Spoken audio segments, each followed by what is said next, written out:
If you didn't see the first one back in 2019 in the theaters, you're not a real one. If you saw Project Hail Mary before seeing this in theaters, you're not a real one. Now, on a scale from not spoilable to spoilable, Ready or Not 2 is not spoilable, but streamable. Now, granted, I'm still gonna spoil it because this is just how we do it. So at the end of Ready or Not, she's killed the main family by surviving till dawn, and Ready or Not 2 opens right out the gate, right from that scene where she's like walking out of the mansion as it's burning down. She sits down on the porch, lights up a cigarette. Cops come by and is like, "Hey, what happened?" In-laws.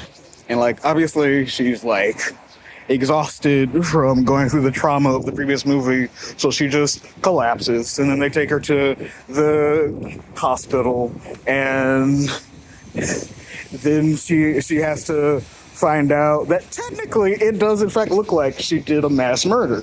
So she's got a bit of a problem there. But then, okay, here's the thing. So this movie is good. It would be fully not spoilable if not for the estranged sister subplot that they just had to put in there for some reason.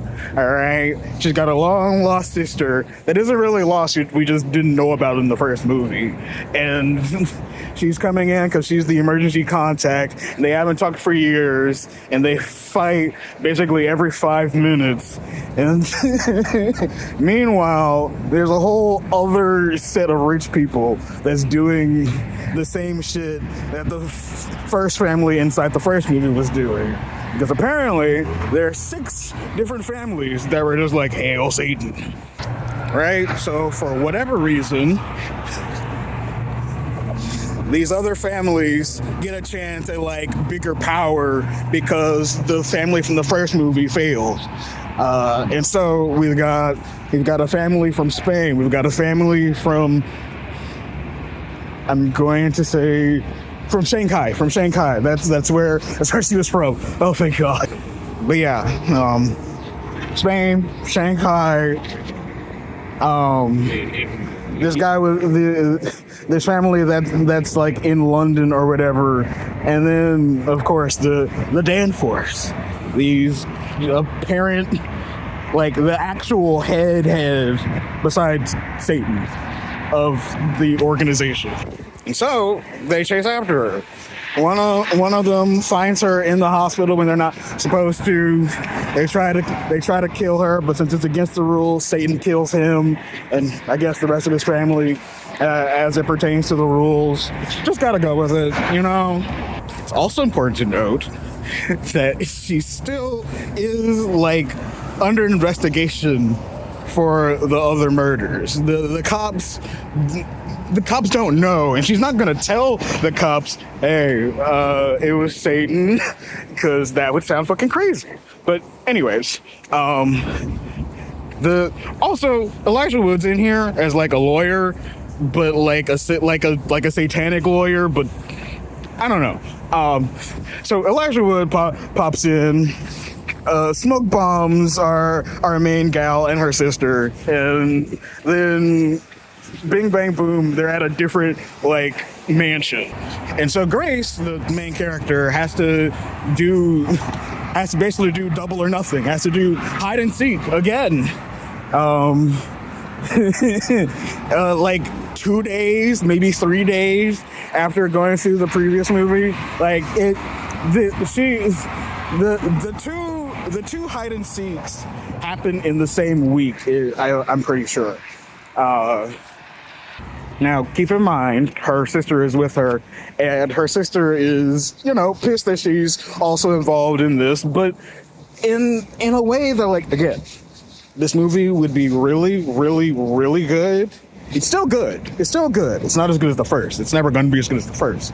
But they just had, like, it was a significant part of the movie. Like the sisters hating each other for running away from each other or being like irrational or being like too young or so on and so forth. It's like this weird thing.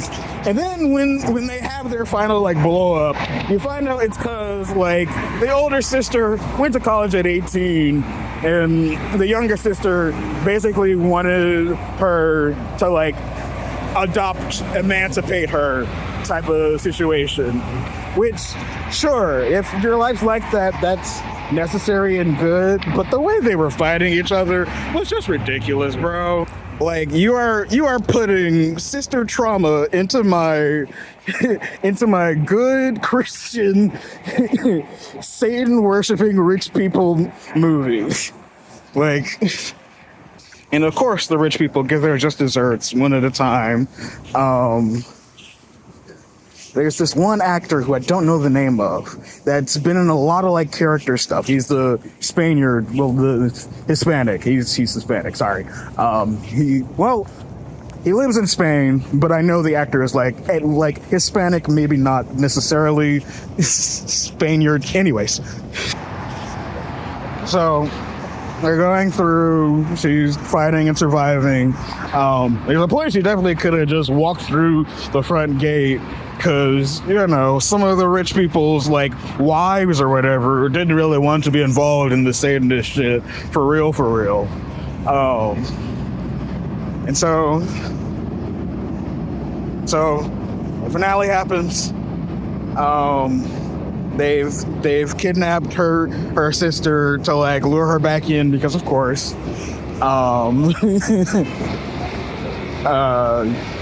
And so she tries to get in, tries to like save her sister and whatnot. She has to basically agree to like marry the big bad instead of like surviving or being killed by the big bad. And then technically also become the big bad if she survived, but that's a whole different story. Well, actually, she agrees to marry the big bad, then kills the big bad, then becomes the big bad, but then relinquishes that shit. And her relinquishing being the big bad, like, sets off a chain reaction with all of the other sycophants to basically go after the ring. Not like, instead of a crown, it's like a ring for being the big bad or whatever. And of course all the infighting causes them all to die. And then we have this ending scene where her and her sister and a goat are just walking off into the sunrise. Not the sunset, because of course it's dawn. She needs to survive till dawn. Since she survived till dawn, now it's the sunrise. So yeah, really great thriller. But unfortunately, again, there was no real need for them to have this estranged sister, like, not a subplot. It was a main plot. It was the thorough line that kept the movie rolling. They didn't want to do a 22 Jump Street type of thing where they're making fun of the fact that they're doing the exact same thing again. Which, fair play, but the movie, I think, could have done better without them fighting over bullshit. That's just my opinion, though. All right.